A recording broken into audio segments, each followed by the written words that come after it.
اور یہ لوگ تو صرف ایک زور کی آواز کا جس میں شروع ہونے کے بعد کچھ وقفہ نہیں ہوگا انتظار کرتے ہیں، اور کہتے ہیں کہ اے ہمارے پروردگار، ہم کو ہمارا حصہ جلدی سے حساب کے دن سے پہلے ہی دے دے۔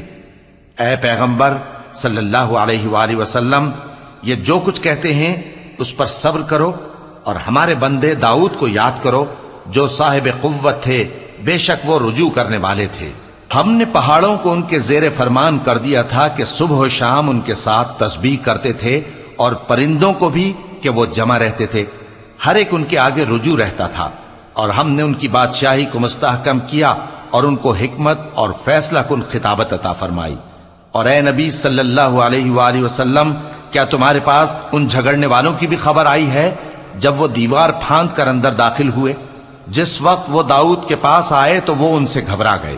انہوں نے کہا کہ خوف نہ کیجیے، ہم دونوں کا ایک مقدمہ ہے کہ ہم میں سے ایک نے دوسرے پر زیادتی کی ہے، تو آپ ہم میں انصاف سے فیصلہ کر دیجئے اور بے انصافی نہ کیجیے گا، اور ہم کو سیدھا رستہ دکھا دیجئے۔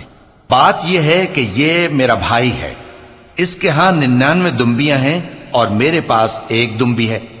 یہ کہتا ہے کہ یہ بھی میرے حوالے کر دے، اور گفتگو میں مجھ پر حاوی ہو رہا ہے۔ انہوں نے کہا کہ یہ جو تیری دمبی مانگتا ہے کہ اپنی دمبیوں میں ملا لے، بے شک تجھ پر ظلم کرتا ہے، اور اکثر شریک ایک دوسرے پر زیادتی ہی کیا کرتے ہیں۔ ہاں، جو ایمان لائے اور عمل نیک کرتے رہے، اور ایسے لوگ بہت کم ہیں۔ اور داؤد نے خیال کیا کہ اس واقعے سے ہم نے ان کو آزمایا ہے، تو انہوں نے اپنے پروردگار سے مغفرت مانگی اور جھک کر سجدے میں گر پڑے اور اللہ کی طرف رجوع کیا۔ آیت سجدہ تلاوت کی گئی ہے، تو ہم نے ان کو بخش دیا، اور بے شک ان کے لیے ہمارے ہاں قرب اور عمدہ مقام ہے۔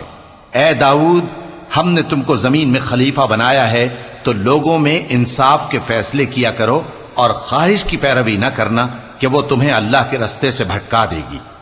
جو لوگ اللہ کے رستے سے بھٹکتے ہیں ان کے لیے سخت عذاب ہے، اس لیے کہ انہوں نے حساب کے دن کو بھلا دیا۔